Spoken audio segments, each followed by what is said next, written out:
Uma breve introdução à filosofia. Vai ser essa primeira parte desse nosso módulo 1, em que nós vamos fazer rapidamente um percurso, mas realmente muito rápido, para ter uma visão panorâmica da filosofia, tá? E para depois poder entender a proposta de Edmund Husserl, que depois Edith Stein vai ainda aprofundar, ainda vai colocar em diálogo com uma parte da filosofia que Husserl não colocou, que é a filosofia aristotélico-tomista, a filosofia da escolástica, né, a metafísica cristã. Husserl, não que ele não tenha pressuposto isso, a gente vai ver que ele tem uma influência, sim, pelo professor dele, Brentano, mas Edith Stein é quem vai colocar isso de modo explícito. Então, é importante a gente entender um pouquinho as divisões da filosofia, as modificações, as transformações que ela foi tendo ao longo do tempo, né? Então, desculpa, a gente parte... a filosofia, para começar essa história da filosofia, de um modo fenomenológico, a gente não vai partir de uma teoria, mas a gente vai partir de uma constatação que ela é feita por várias ciências, também pela arqueologia, que estuda, né, nos sítios arqueológicos quais são os símbolos, né, os signos que nos permitem dizer que aí morava uma comunidade de homens, né? Então, essa constatação, que não é uma teoria nem psicológica, nem sociológica, nem filosófica, é a de que todo ser humano, do mais primitivo, ou seja, desde aqueles povos arcaicos que não desenvolveram a escrita, mas que nós temos contatos com eles por meio de outras pessoas que tiveram contato, missionários, arqueólogos, psicólogos, sociólogos, cientistas sociais, que tiveram contato com essas civilizações e que depois fizeram relatos dessas civilizações. Então, todo ser humano, do mais primitivo, do mais arcaico até o mais contemporâneo, ele vai refletir sobre questões fundamentais, questões que dizem respeito a todo ser humano, não importa a cultura onde ele tenha nascido, se é oriental, se é ocidental, se é... Não interessa. Todo ser humano, ele reflete sobre essas questões fundamentais que vão se encontrar no campo da razão natural, daquilo que é imanente, daquilo que a gente consegue conhecer pelos 5 sentidos, a audição, a visão, o olfato, tato, gosto, tudo que a gente consegue descobrir pelos 5 sentidos é aquilo que a gente trabalha com a nossa razão natural, que em contato com a natureza, com as coisas da experiência, da imanência, ela entende que coisas são aquelas. E também essas questões também se encontram no campo da fé. A fé é independente, não estou falando aqui fé simplesmente como fé religiosa, mas fé como uma experiência de algo que é transcendente, né? De algo que eu não consigo captar pelos 5 sentidos, mas que eu sei que existe, que eu experimento aquilo em mim. Então, eu vou dar esses exemplos de que questões são essas. As questões são de onde venho, para onde eu vou, quem sou eu, por que eu sou diferente dos animais, porque os outros animais também não se colocam essas questões. Eu sou um ser livre ou eu sou determinado pelos astros, pela natureza, pela minha genética, sou determinado pelo meu meio totalmente, ou resta em mim algo de liberdade? Eu sou uma pessoa que tenho responsabilidade pelos meus atos, bons ou maus? Existe o mal? E por que existe o mal? O que existirá depois dessa vida? Então, essas palavras, nós sabemos que os seres humanos se colocam desde os primórdios, porque nos sítios arqueológicos, onde se encontraram sinais de racionalidade, de que haviam lá seres já hominídeos, encontraram também de alguma forma de mito para o enterro de seus mortos. E esses mortos eram enterrados com alguma conotação que remontava a uma vida futura. Então, ou crânios enterrados com buraco para sair a alma, ou os esqueletos em posição fetal, se preparando para um novo nascimento, ou então, em alguns lugares, em algumas desses povos arcaicos, se via que os túmulos eram pintados com uma tinta vermelha que lembra o sangue, que dá a vida, e uma tinta que não era uma tinta tirada de uma planta vermelha, ela era feita de um processo extremamente complexo, com ferros, com vegetais, também com compostos animais. Então, vejam que é todo um trabalho que o ser humano se colocava, né, para representar algo, essa intuição que ele tinha que, quando ele nasce, existia já o mundo, ele sabe porque ele vê pessoas já no mundo, e também ele sabe que quando ele morrer, isso vai continuar existindo. E ele vai continuar existindo ou não? Então, isso é uma pergunta que todo ser humano se coloca. Outra questão essencial, que também não é uma teoria, é uma constatação, nós estamos partindo de fatos, né? Para tirar um pouco aquela ideia que a filosofia só trabalha com teorias, e não, nós partimos de fatos. A resposta a essas questões, elas vão implicar numa orientação da existência, não apenas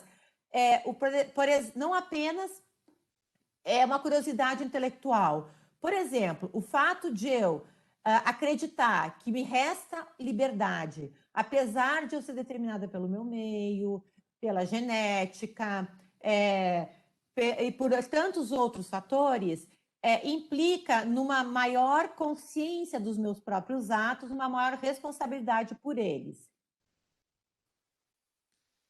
Então, vejam, não são questões simplesmente intelectuais, são questões que todo mundo se faz e que são questões que perpassam, que não estão só na nossa mente, né? Porque nós temos essa mentalidade moderna de nos vermos fatiados, né? Entre mente, coração, né? E depois instintos, que daí seria a parte, né?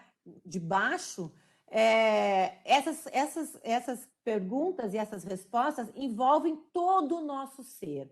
Elas perpassam um eixo que envolve todo o nosso ser. Depois a gente vai ver que Russell vai perceber que a constituição do ser humano sim, uma orientação e um imbricamento desses âmbitos, mas que tem um eixo unificador, que aí Edith Stein vai estudar como sendo o eixo do eu pessoal, ou também ela vai chamar de núcleo ou alma da alma, que é este eixo que é de cada um, né?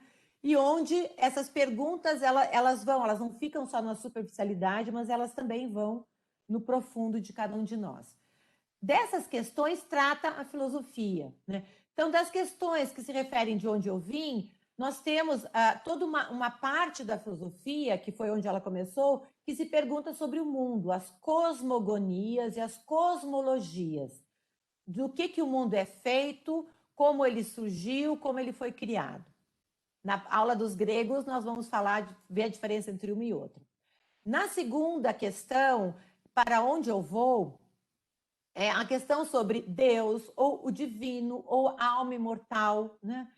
O que sobra alguma coisa de mim, ou quando o corpo, quando eu morro, meu cadáver, ele é tudo que eu tenho, ou eu tenho algo dentro de mim, um sopro vital dentro de mim, que é uma vida que permanece, apesar de não estar com este corpo. Então, isso foram questões que a filosofia que os seres humanos se colocam desde sempre, mas que a filosofia começou a entendê-las, essas questões, perceberam que elas eram universais e começaram a pensar sobre elas. E, por fim, a questão que, de certa forma, engloba todas as outras é quem sou eu, né? O que é o ser humano? Por que nós somos diferentes dos animais, né? Por que nós podemos entender o que é o mal? Por que nós somos responsáveis pelos nossos atos, né? Quando um animal faz um ato ruim ou até causa dano numa pessoa, no máximo esse animal é sacrificado, mas ele não vai para um tribunal para as pessoas decidirem, ou os outros animais decidirem, se o que ele fez tinha dolo, tinha culpa ou não. Então, a gente percebe que nós somos os únicos seres que reconhecemos o mal, o bem e o mal, né? E que se reconhecemos o bem e o mal e podemos escolher entre eles, nós temos o quê? A liberdade. Então, são constatações que o ser humano percebe e se faz já desde cedo. Então, a filosofia é um pensar sobre o pensar, né? Embora a filosofia ela trabalha no âmbito dos pensamentos, aquilo que ela pensa é algo que surge do âmbito bem concreto. Então, a filosofia, a palavra filosofia veio lá do grego philos, que é amor, amizade, e sofia, saber, conhecimento, razão. Então, ela procura responder às questões fundamentais do ser humano, que naturalmente busca a verdade. E nós vamos ver que essas questões podem ser respondidas por vários ângulos. Por isso, a gente tem essa parte, né, da pintura Escola de Atenas, que é de Rafaelo. Eu recortei essa parte onde está. Do lado esquerdo, nós temos Platão e do lado direito, Aristóteles. Platão apontando, dizendo que a resposta para essas questões está lá no mundo das ideias, e Aristóteles, que foi 20 anos discípulo de Platão, então eles não estão contrapostos, mas Aristóteles está subindo nos ombros de Platão e olhando por um outro ângulo. Aristóteles diz: o que está lá também está aqui, no mundo da natureza, né? Então, a gente vê que a filosofia não é um bloco monolítico, ao contrário, né? Ela consegue abarcar vários ângulos que vão nos enriquecer nessa nossa pergunta, que é uma pergunta que nós vamos levar conosco até o final da nossa vida. Mas então, se todo mundo pergunta, por que a gente precisa falar da filosofia? Por que simplesmente não apenas falar dessas perguntas do ser humano? Porque a filosofia é um conhecimento que se propõe ser capaz de comunicar o que ela vai descobrindo para toda e qualquer pessoa. Por quê? Ao comunicar de um modo rigoroso, sistemático, lógico, claro, universal, científico, outra pessoa que não fez todo esse percurso de pensar pelo pensar, que apenas pensou, ela pode partir desse patamar ou subir nos ombros desse filósofo e aumentar este conhecimento ou aprofundar este conhecimento, né? É a mesma coisa vista de outro ângulo. Um ângulo de cima e outro é o ângulo de baixo, mas aprofundar, né? Ver mais longe, mais além, ou aprofundar, nós estamos falando da mesma coisa, usando metáforas espaciais. Então, para a gente entender onde surgiu a filosofia, embora essas questões elas estão em todas as civilizações, em todos os tempos, a filosofia, como este conhecimento sistemático sobre essas questões, sobre o pensar, ela começa na Grécia. A Grécia vai ter um desenvolvimento, né, que nós vamos ver depois um pouco mais detalhado, né? Mas a gente já vai perceber que o povo grego, né, os gregos, eles já têm algo dentro dele. Primeiro, eles gostam muito de contar histórias, né? Então, lá surgem os primeiros escritos de literatura na Grécia, lá no período homérico, né? Numa literatura épica. Nós vamos ter Ilíada e Odisseia, duas grandes obras de arte, né? Que são lá, que nesse período de 1100 a 800 antes de Cristo. Então, veja quanto tempo atrás, né? Também, o que aconteceu naquela mesma época, né? As cidades começaram a se organizar na Grécia como cidades-estados. Então, o cidadão, ele tinha nacionalidade, ele ajudava nas leis do cidadão livre, né? Da sua cidade, ele ajudava a organizar a cidade. Então, vejam só, os gregos já tinham um olhar mais depurado sobre as coisas por meio das narrações e também das coisas sobre os deuses, né? Os deuses contam, de certa forma, os mitos contam essa pergunta de onde eu venho, de onde o mundo foi que surgiu e para onde eu vou. Então, os deuses começam a dar essa visão da transcendência, por isso os deuses moram onde? No céu, os deuses não moram na terra. Então, os gregos já tinham este gosto, vamos dizer, né? Pelas narrativas da transcendência e, ao mesmo tempo, tinham esse gosto pelas coisas da imanência, como organizar melhor as nossas cidades. E com isso, nesse segundo período, que é o período arcaico, onde começa a filosofia, a gente já vai ter um grande desenvolvimento cultural, político e social na Grécia. Vão ocorrer os primeiros avanços para a ascensão da democracia e vai começar a colonização que espalha os gregos pelas bacias do Mediterrâneo e do Mar Negro. Então, os gregos vão entrar em contato com outras culturas. Seguindo para o período clássico, de 5 a 4 a.C., nós vamos ter o período das invasões persas. E aí os gregos vão começar a se reunir, vai ter a liga, né, a organização das cidades-estados, eles vão se unir para combater o inimigo comum, que eram os persas. E só que essa união vai se dar primeiro pela liderança de Atenas. E nesse período clássico, então, clássico é o período em que Atenas está no apogeu, lá acontece tudo. Então, Atenas vai se tornar o grande centro. Então, por exemplo, Aristóteles, que não nasceu em Atenas, ele vai, né?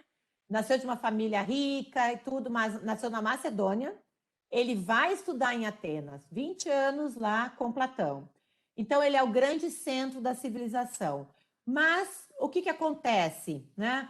Como Atenas ela se sobrepõe às outras cidades gregas, também começa a ter uma rivalidade entre as cidades gregas para disputar o poder dessas ligas.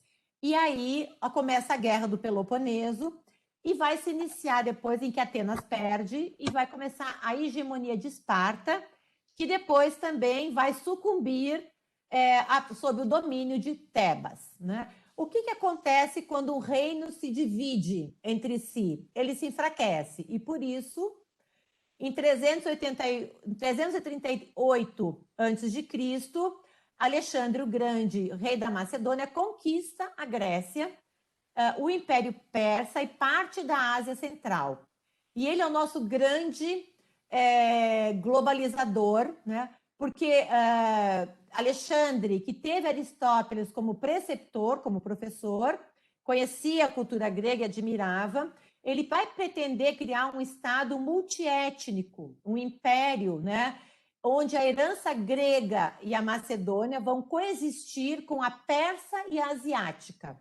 Então, vejam que interessante, essa ideia não é tão nova como a gente pensa. Anterior a Cristo, pessoas já pensaram nisso, né? Vamos globalizar para a gente entrar em contato e as culturas poderem se enriquecer mutuamente. Ele vai difundir, então, a cultura helênica como se fosse a base, né? Que vai dar, vejam que interessante, a cultura helênica foi percebida não só por Alexandre o Grande, depois vai ser percebida pelo rei da Macedônia, vai ser percebida também pelos romanos, que vão tomar a cultura grega como base. Eles pressentem que os gregos, como foram os primeiros a pensar sobre o pensar, e fizeram isso muito tempo antes dos outros povos, aquele conhecimento que eles adquiriram, ele é um conhecimento sólido sobre a base do ser humano, sobre o que é o ser humano. Então, a cultura helênica e depois helenística foi usada como base para outras culturas. E é isso que Russell vai querer fazer com a fenomenologia, né? Um método que vai poder existir como para base de todas as ciências que estavam todas agora separadas das suas caixinhas, né? Uma não conversando com a outra, e Russell vai dizer: nós precisamos de uma base comum para a gente dialogar. Então, o período helenístico, nesses locais todos, que é não só da Grécia, a Pérsia, mas também a Ásia Central, né, vai se difundir essa cultura que depois vai ser integrada, vão ser integradas pelo Império Romano. E depois nós vamos ver, elas vão servir de base também para a evangelização cristã, né? Os cristãos, Paulo é o primeiro que faz isso, porque Paulo também teve um preceptor grego, teve um rabino e um grego.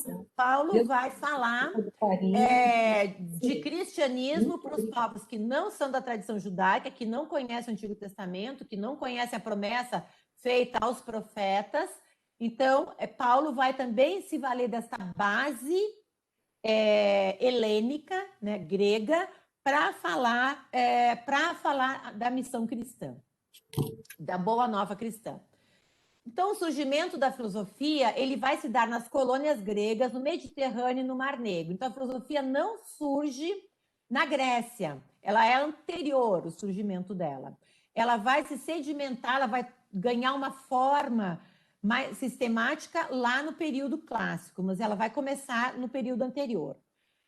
Os gregos, então, eles eram navegadores, colonizavam povos de diferentes culturas. Quando um grego ele ia para uma outra cidade, para uma outra colônia, ele perdia a cidadania dele, da polis, da cidade-estado de origem. Então, ele não ia para uma colônia naquele intuito de vou chegar aqui, vou dominar, vou conseguir pegar alguns escravos, a riqueza, e vou voltar para a minha cidade. Não, ele já não tinha mais essa cidade.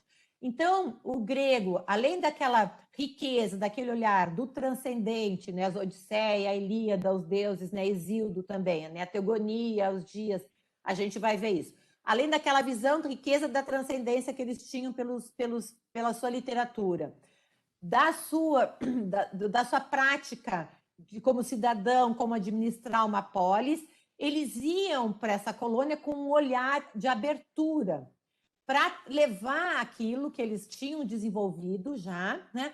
Mas para conseguir comunicar aquilo, a primeira coisa que eles tinham que fazer é conhecer a língua daquele povo, conhecer a cultura dele, os seus mitos, o modo dele, a sua visão de mundo, que nós vamos falar depois, a gente vai ter essa expressão muito bacana, que a fenomenologia também vai introduzir, que vai ser bastante explorada lá depois por Heidegger, embora a gente não vai trabalhar Heidegger aqui, mas visão de mundo, Russell vai usar também, mas Heidegger também vai desenvolver. Então, é algo mais próximo a nós.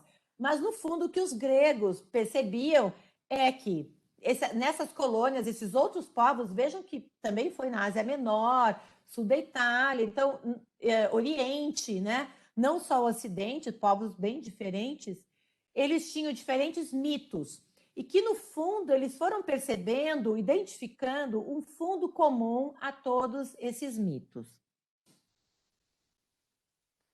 Os gregos, então, eles desenvolveram um tipo de olhar que a gente chama de taumasia. É uma palavra grega que é muito difícil a gente traduzir em português. Podemos traduzir por admiração, espanto, né? Que, no fundo, é um olhar que não visa. A taumasia, então, é um olhar que não visa apenas adquirir conhecimentos para um fim útil, né?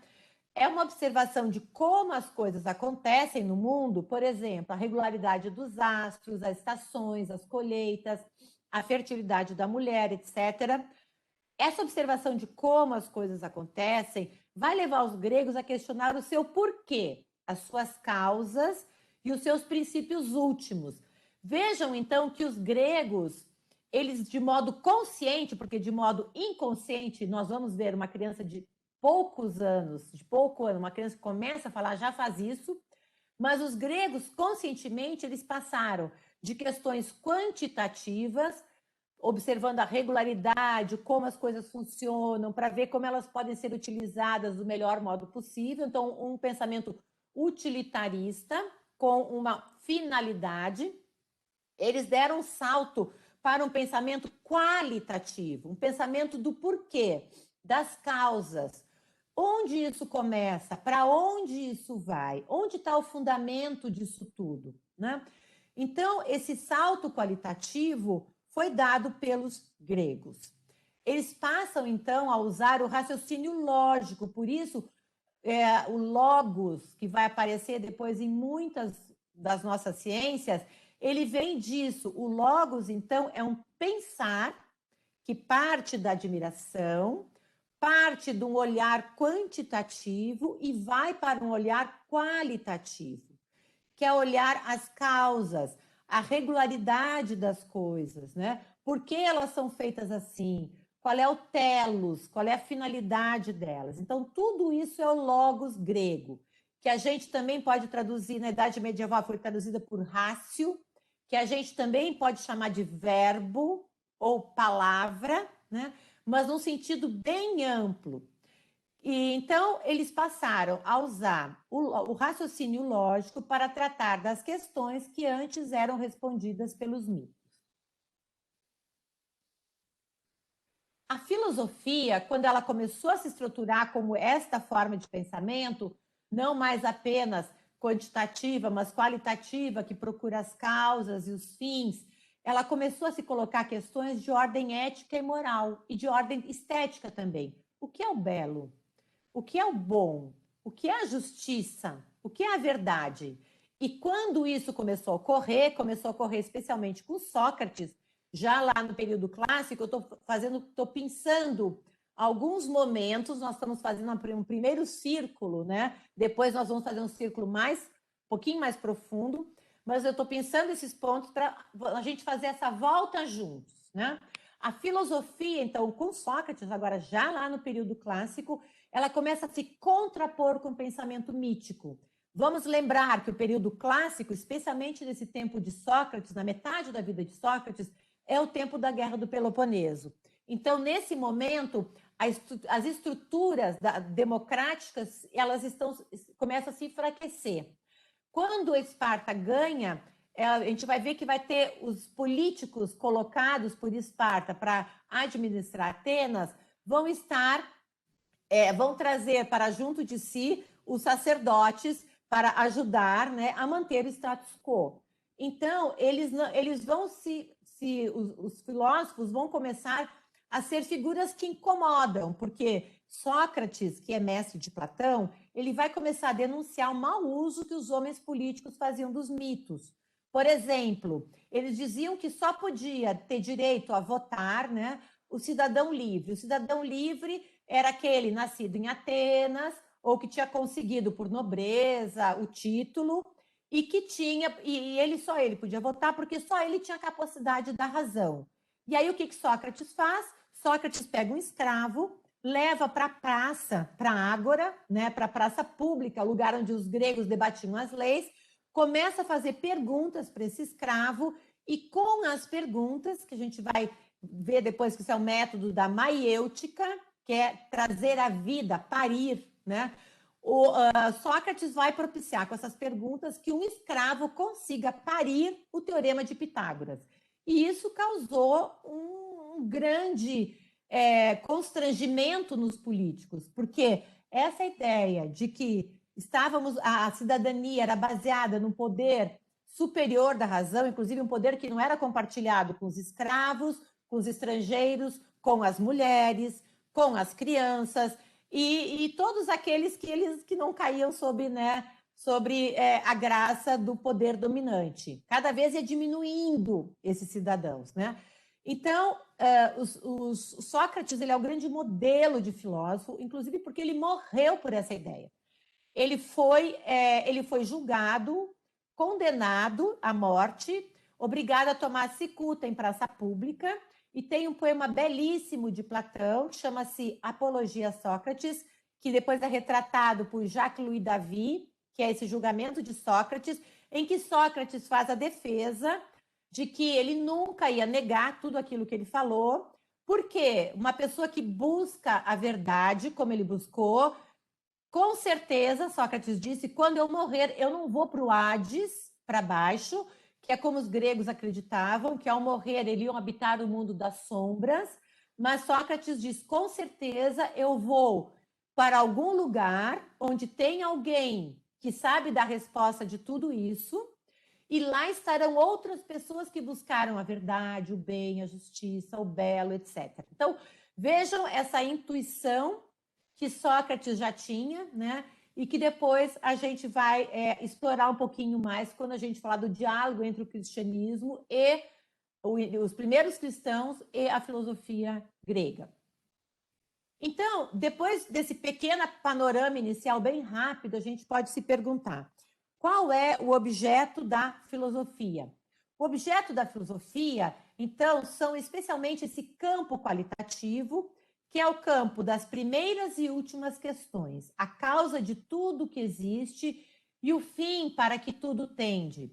Porque as outras questões sobre o como as coisas, a regularidade das coisas, quem responde a isso são as outras ciências.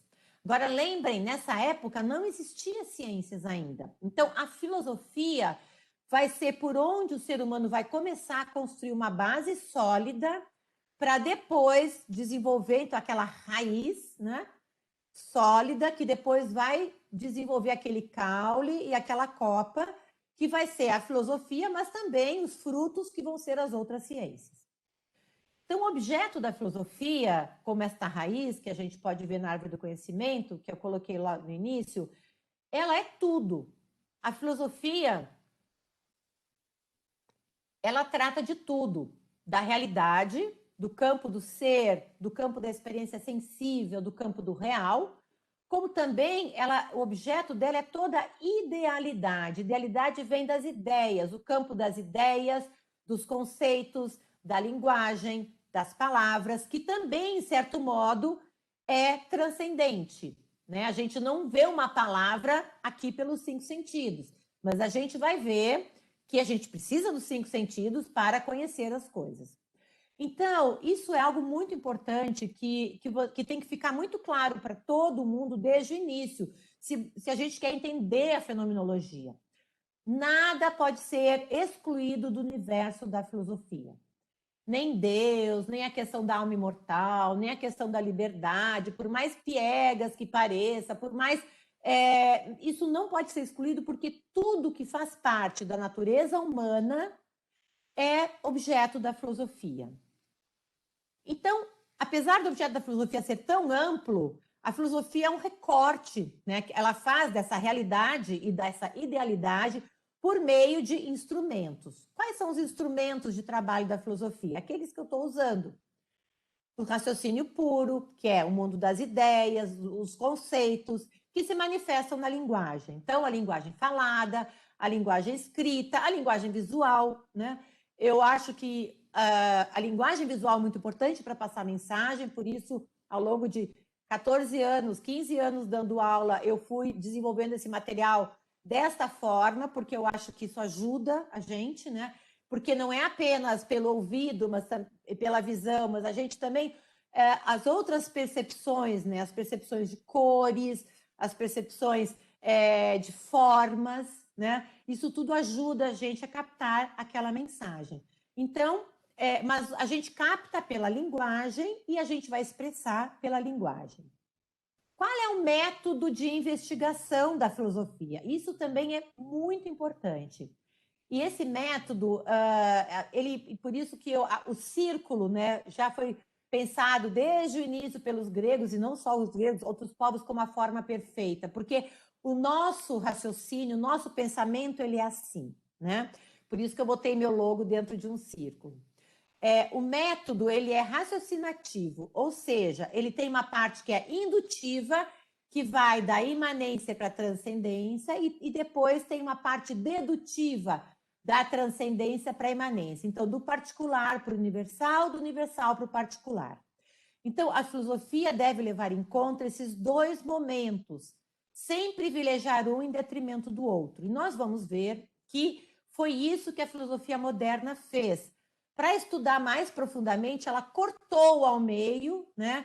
E privilegiou uma parte da filosofia, privilegiou só um lado desse gráfico. O raciocínio indutivo foi privilegiado pelo pensamento empirista, materialista da filosofia, e o pensamento dedutivo foi privilegiado na modernidade pela corrente racionalista e idealista.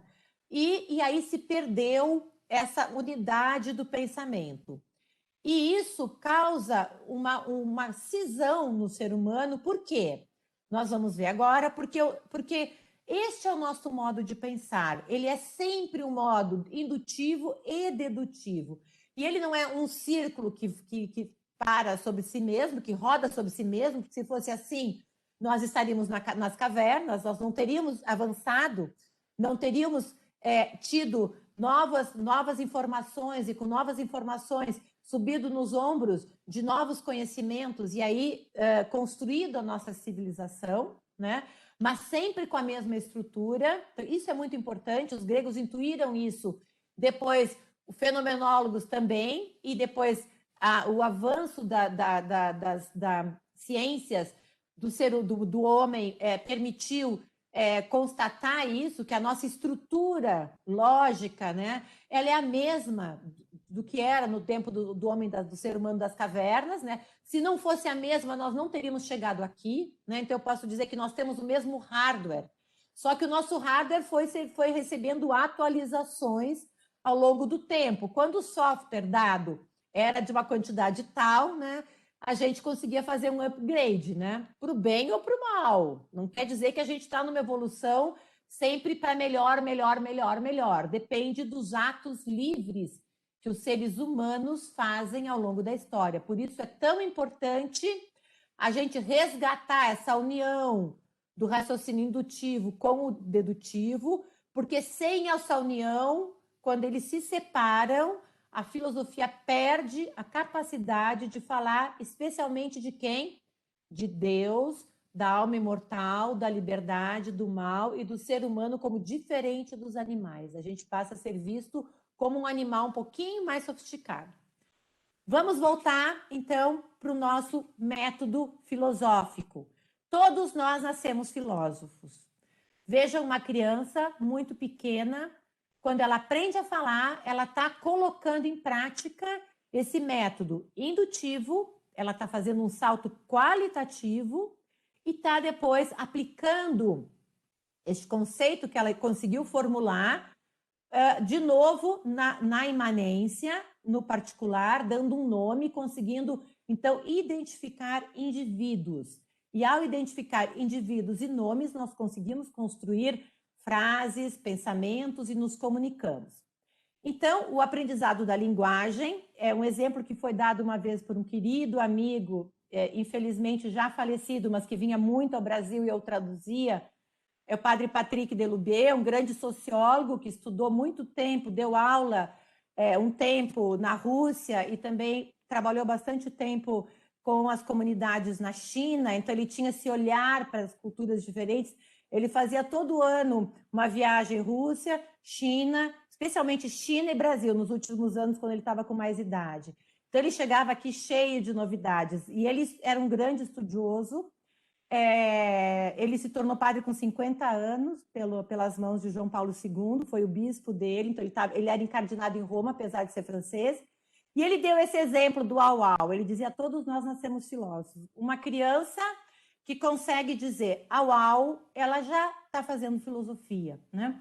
Ela, sem ter consciência, mas ela já está ativando tudo isso que depois os gregos olharam. Então, depois de tanto ouvir isso, de traduzir ele ano seguido, eu fiz esse gráfico, mostrei, a gente deu muita risada juntos, e eu sempre usei em todas as minhas aulas. Então, aqui eu coloco à direita, né, o olho do filósofo. Então, o filósofo, ele é simplesmente aquele que sai, né, nós temos essa capacidade espiritual porque vem de espírito, de hálito, de vento, de sopro.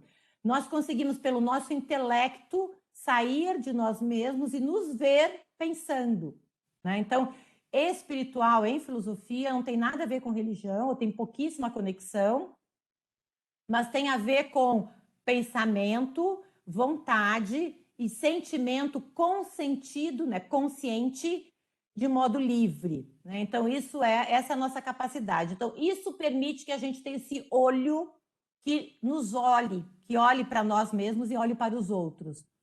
Então, vamos ver como a criança consegue entrar como ela consegue adquirir, né, essa capacidade de chegar às essências, às ideias, ao sentido, aos arquétipos, aos nomes, aos conceitos. Nós vamos ver que a fenomenologia, ela vai se propor a voltar às coisas mesmas, voltar às coisas imanentes, ao que é e ao que não é, ao que é o au-au e não é o au-au, né? A nossa experiência empírica, para a partir dela se alçar para o que está fora de nós, para o transcendente, para as ideias, para as essências das coisas.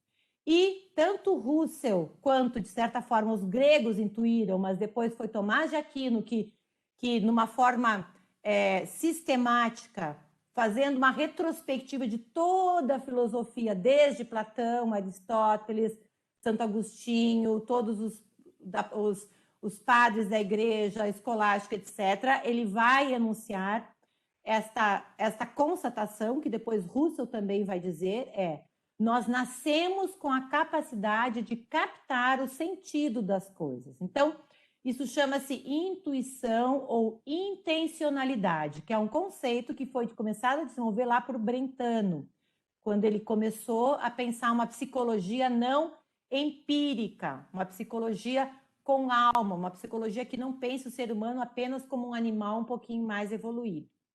Então, este conceito de intuição e intencionalidade é isso que eu tento demonstrar nesse gráfico. Vejam como a gente já nasce com, ele faz parte do nosso hardware, não do nosso software, mas ele está em potência em nós. Ele tem que ser ativado. Ele só é ativado quando a gente consegue entrar em contato com as coisas, não só com as coisas concretas, com os objetos, mas com pessoas que vão nos dar feedback, vão dizer é isso, não é isso. Logo, o ato cognitivo, conhecimento humano, ele é ao mesmo tempo um conhecimento que faz parte, que é feito em comunidade, né? O Mowgli, menino lobo daquela lenda, que ele é criado pela loba e pelos animais da floresta, ele não consegue falar, né? Mas a capacidade de captar as essências dele está preservada. Quando ele vê um ser humano parecido, mas não idêntico a ele, que é uma menina da aldeia levando um jarro de água, e que ele se olha e olha para ela, mais ou menos como Adão e Eva, né? Se olham e dizem, agora eu sei quem eu sou, eu sei quem você é. O Mowgli olha e ele vai para a aldeia dos homens, ele aprende a falar, né? Então, o que é essa capacidade? A criança pequena tem contato com esse animal, vamos supor que é um animal dela, né? Quando ela nasceu, ele já estava lá. O Bud, que ele começa a falar, que ela começa a chamar de au-au, porque ela ouve ele latindo, né? Por isso que o padre Patrick usava este exemplo, né? Que é algo muito instintivo, né? A grande maioria das crianças, e praticamente em todas as línguas, é ou au-au, ou val-val, ou bau-bau, mas é sempre algo parecido, né? Com o som do cachorro mesmo. Então, essa criança, ela já, vejam como ela já tem essa capacidade de captar o sentido das coisas. É muito raro uma criança apontar para o au-au e apontar para a avó dela e dizer au-au. Ela não vai chamar a avó de au-au. Ela talvez não tenha a capacidade de falar vovó, mas ela consegue falar, saber que o au-au, de certa forma, faz parte de um certo grupo, de um certo gênero, né, de coisas que não são seres humanos. Então, a gente já consegue, a criança com uma certa idade, né, eu não saberia dizer aí quantos meses, um ano, que ela sai até bem antes, ela já consegue, também depende da criança e depende dos estímulos do meio que ela recebe, mas ela já consegue identificar, né? Então, o que essa criança faz? Ela vai ter contato com outros animais que ela intuitivamente vai apontar e vai dizer au-au, né? Um gatinho. E alguém vai dizer para ela, não, isso não é um au-au. Ela não vai conseguir logo captar o au-au, o gato, o piu-piu, etc. Mas ela vai captar primeiro au-au, não au-au. A gente constrói o nosso conhecimento por contraposição. O que é au-au do que não é au-au. Depois que eu tiver este conceito estruturado na minha mente, né? Este conceito eu vou poder utilizar para comparar com outros e criar outros conceitos. E aí vai preenchendo, né? Vai enriquecendo o vocabulário da criança e, de certa forma, o mundo das ideias, das essências dela. Então, essa criança vai ver um au-au, um não au-au, vai ver um outro animal, um outro cachorro totalmente diferente do dela, né? De outra cor, de outro tamanho, outro tom também, né? Do latido dele, mas as pessoas vão dizer au-au, né? Depois um papagaio, não é au-au.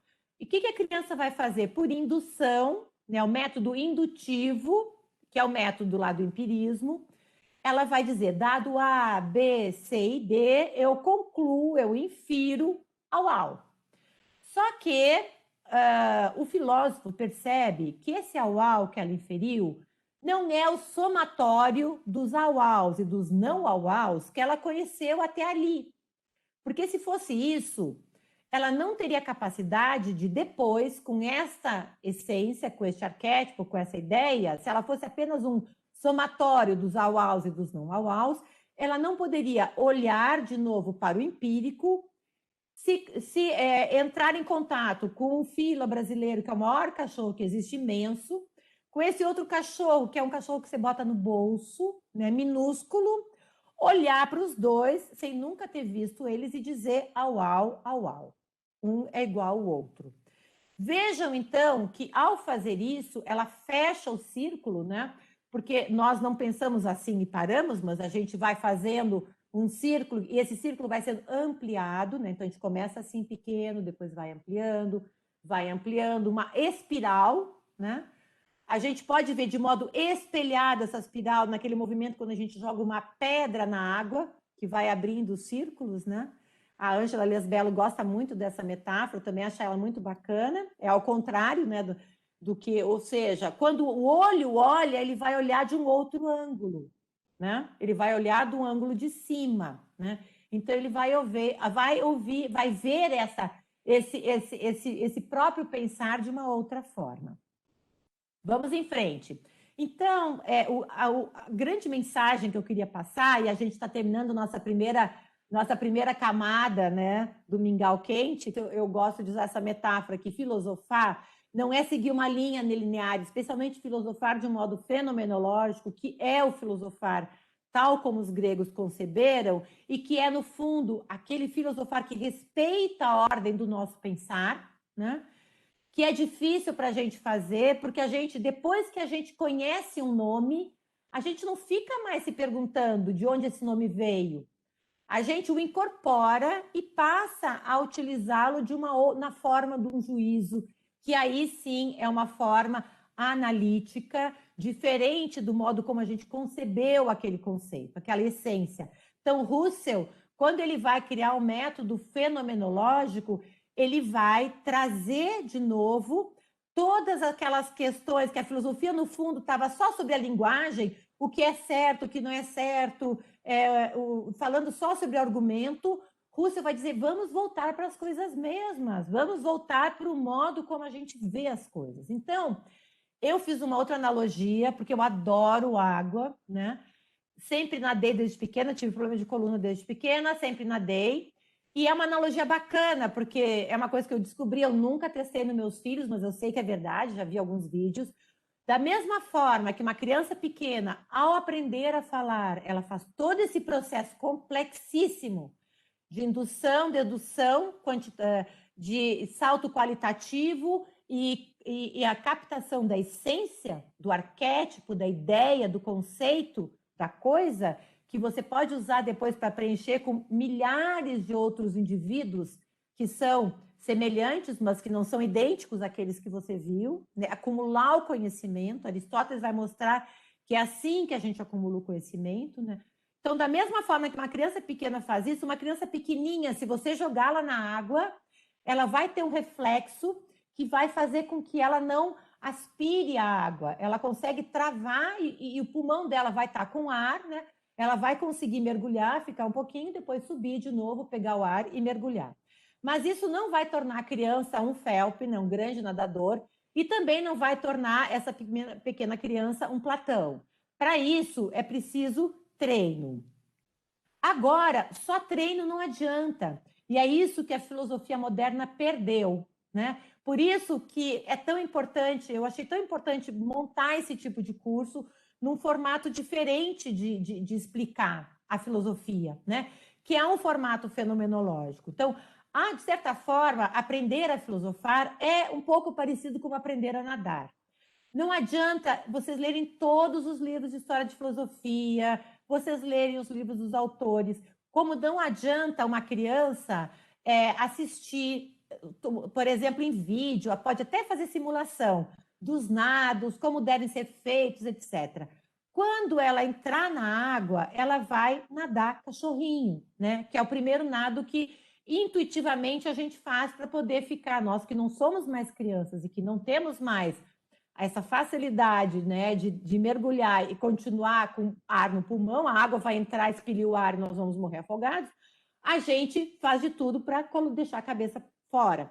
Então, o filosofar, ele é um pouco assim. Por isso, no início, ele dá uma sensação de vertigem, dá mesmo, né? Um aluno meu falou, mas esse mingau está muito quente, eu não vou conseguir comer. A gente tem que ter paciência, dá uma sensação de vertigem. Mas, por outro lado, e eu já estou vendo, acompanhando um pouquinho as ideias de vocês, que legal, que interessante.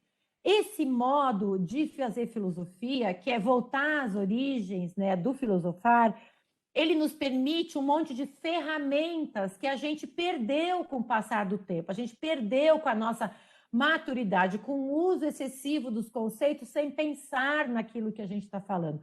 Especialmente na época moderna e contemporânea, né? Depois da imprensa, depois que a gente teve acesso a muito conhecimento, agora o acesso à globalização.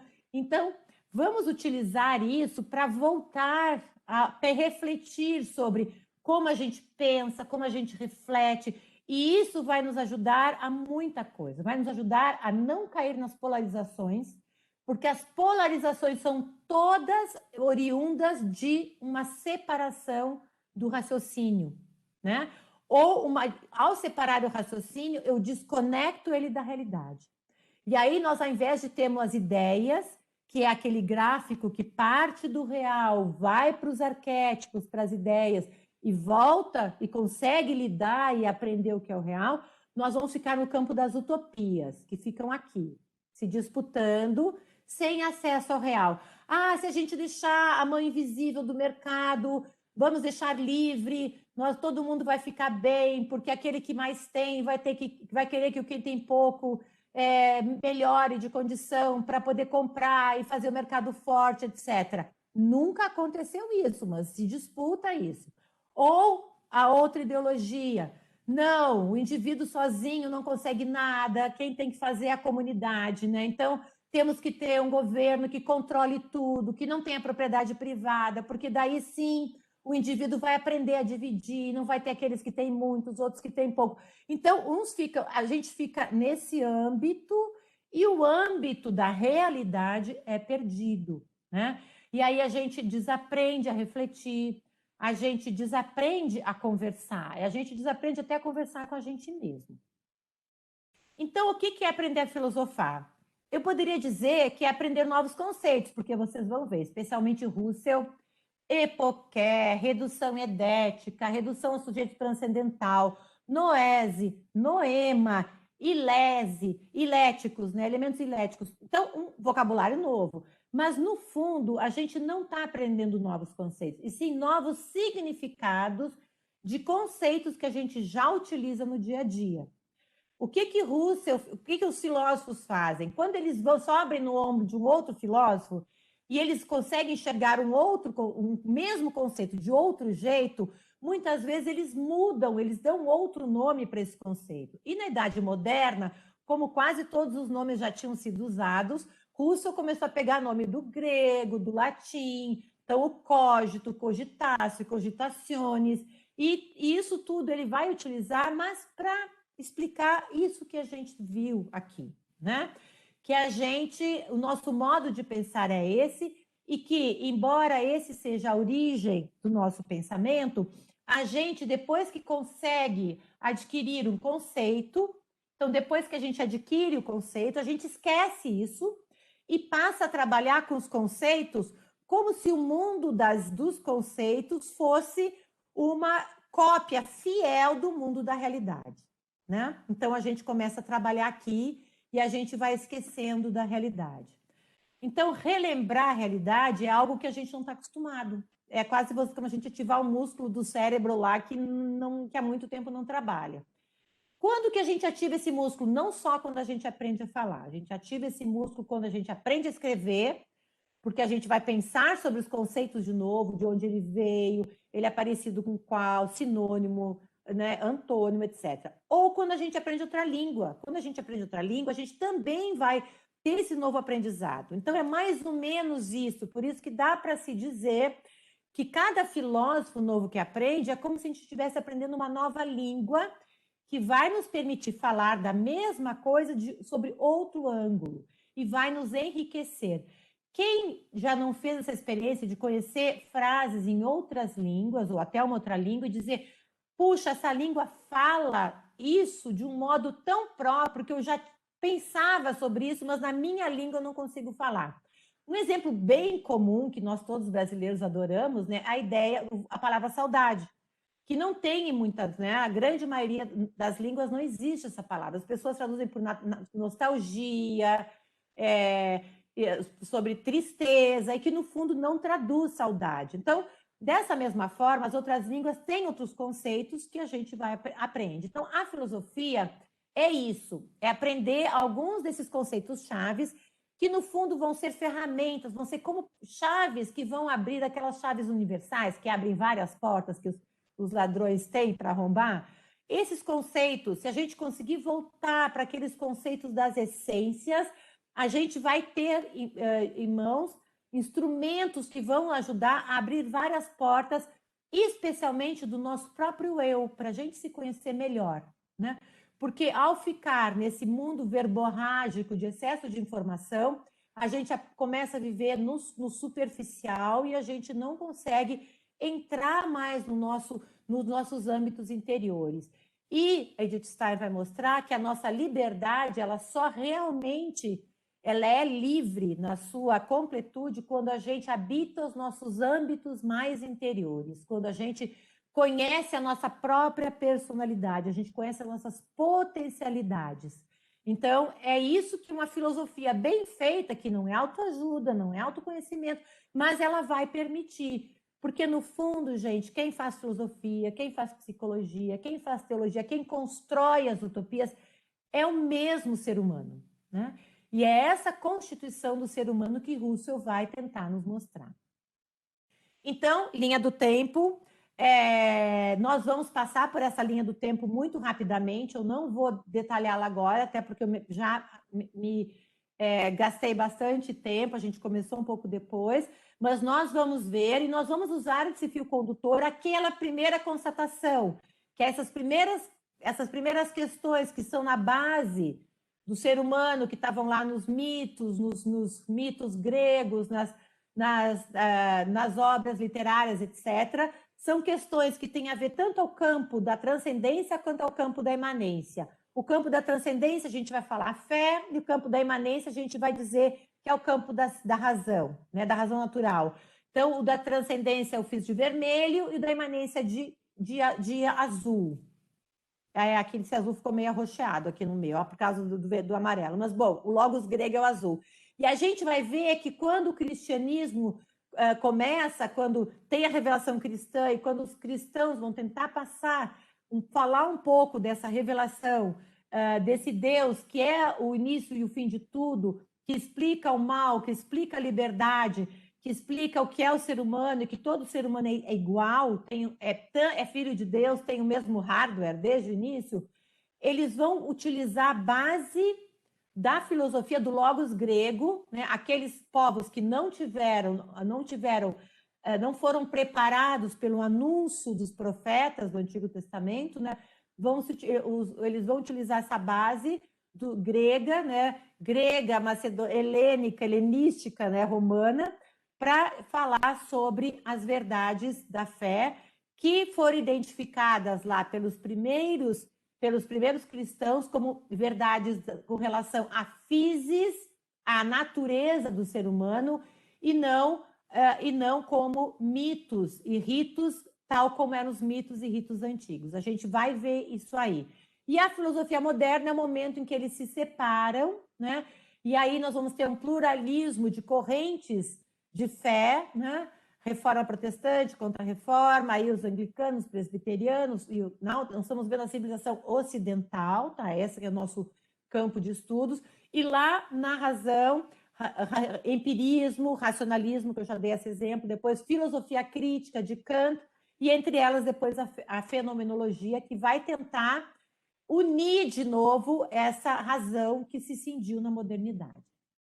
Então, no que vai acontecer na modernidade, a árvore do conhecimento, que é o conhecimento do mundo, do ser humano e de Deus, que são essas três perguntas que o ser humano sempre se coloca, ela vai ficar cindida, né?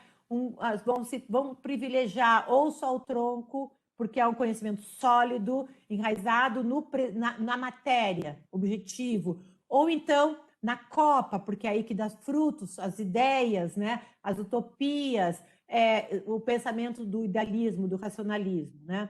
E o real, as coisas mesmas, que é a raiz, que pode mandar essa seiva para mostrar que a árvore está tudo conectado, né? A raiz é que busca nutrientes do solo e leva para tudo, passa pelo esse tronco e vai até os últimos, né, a pontinha das últimas folhas, essa seiva, ela foi esquecida. A vida foi esquecida. Não é à toa que uma das grandes críticas de Russell é o mundo das ciências, inclusive da filosofia, se afastou do mundo da vida. Vamos voltar às coisas mesmas. Então, esse meu primeiro módulo de história da filosofia, que nós vamos passar muito, muito, muito rápido, ele serve para a gente entender como se deu essa cisão e a gente entender a proposta de Russell como uma proposta em diálogo com toda uma tradição filosófica. E olhem que ironia, Russell era matemático como formação, né? Foi doutor em matemática e foi depois professor em psicologia, 14 anos, né? Mas, paralelamente, ele foi estudando a filosofia como um pensamento rigoroso. Aristóteles foi voltando lá para os gregos, né?